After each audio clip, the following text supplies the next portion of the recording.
Walawala kalimatun sabaqat min rabbika laqudiya bainahum wa innahum lafi syakkin minhu murib wa inna kullan lamma la yuwaffiyannahum rabbuka a'malahum innahu bima ya'maluna khabir. Sesungguhnya masing-masing akan dipenuhi balasannya oleh Allah Subhanahu wa taala, yakni nanti di akhirat. Dalam hadis qudsi Allah Subhanahu wa taala berfirman, ya ibadi innama hiya a'malukum uhsiha lakum thumma uwaffikum iyyaha faman wajada khairan falyahmadillah wa man wajada ghaira dzalika fala yalumanna illa nafsah. Nanti di akhirat Allah Subhanahu wa taala akan mengatakan kepada hamba-hambanya, wahai hambaku, apa yang aku beri kepada kamu ini adalah hasil perbuatan kamu sendiri. Aku catat, aku balas tanpa dikurangkan, yakni berapa dia punya amalan diberikan oleh Allah sesuai dengan amalannya, melainkan kalau Allah nak tambah dengan rahmatnya. Tapi apa menjadi hak tak akan dikurangkan, lebih mungkin. Thumma uwaffikum iyyaha, aku akan penuhi, beri balasan.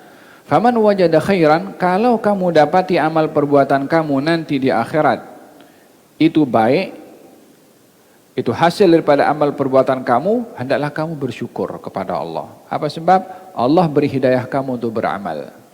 Faman wajada ghaira dzalika fala yalumanna illa nafsah. Tapi kalau nanti di akhirat balasan kamu itu berupa hukuman, maka kamu jangan menyalahkan sesiapa kecuali dirimu sendiri.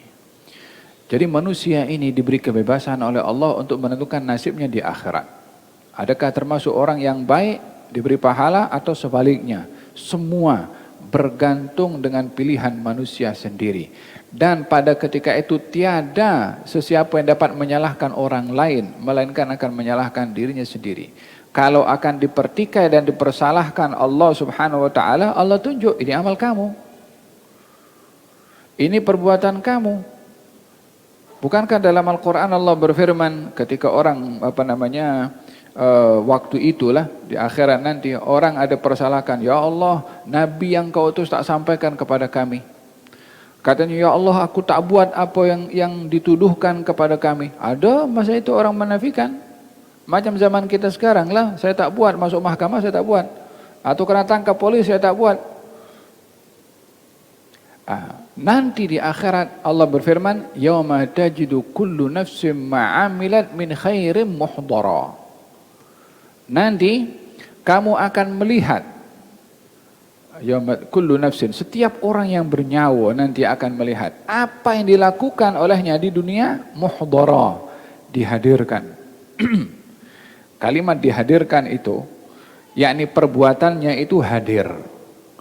Allahu a'lam macam mana, tapi bayangan kita kalau sesuatu itu dihadir, maknanya nyata. Tidak mungkin orang berada di tempat tidak hadir. Namanya hadir jelas, clear. Zaman kita sekarang kalau orang mengingkari apa-apa, orang katalah itu orang yang dia kena saman polis, ya kan? Kemudian dia tak mengaku, saya tak speed saya normal je biasa, atau saya tak lepas traffic light. Terus hantar surat daripada polis, gambar sekali, dengan mukanya nampak sekali. Masa lepas traffic light itu dah merah, dia lajak juga macam tu. Nampak, nak mengingkari macam mana? Takkan itu CCTV akan salah dalam hal ini?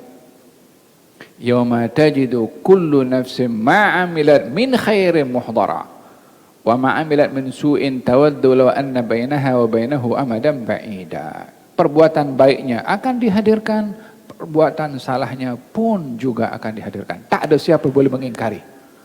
Tak ada siapa boleh menafikan. Masih. Semua akan jelas hasil daripada perbuatannya sendiri. Innahu bima ya'maluna khabir. Sesungguhnya Allah Subhanahu wa taala ke atas apa yang kamu lakukan Maha mengetahui. Coba bayangkan kalau seseorang itu akan bermaksiat, kalau seorang akan bermaksiat, daripada siapa yang akan bersembunyi? Ya kan?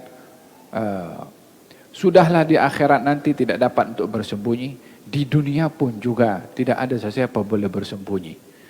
Kalau dia pergi masuk dalam bilik, kalau dia pergi keluar negara, atau dia pergi tempat yang tak ada orang, ya mungkin orang tak nampak, tapi anggota badannya boleh nampak.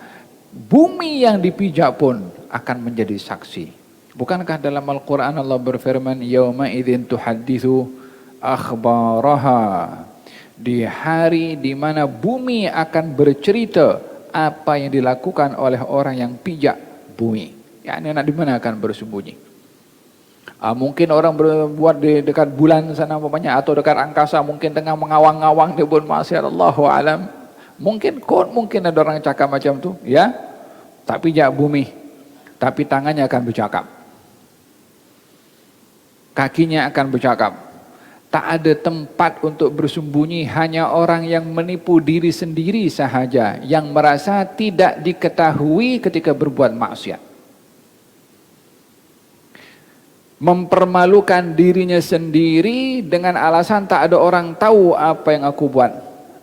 Untuk apa orang tahu sementara dirinya sendiri tahu? Cukup kita malu. Tak malu dengan diri sendiri, macam mana akan kita memiliki sifat malu? Faham dong?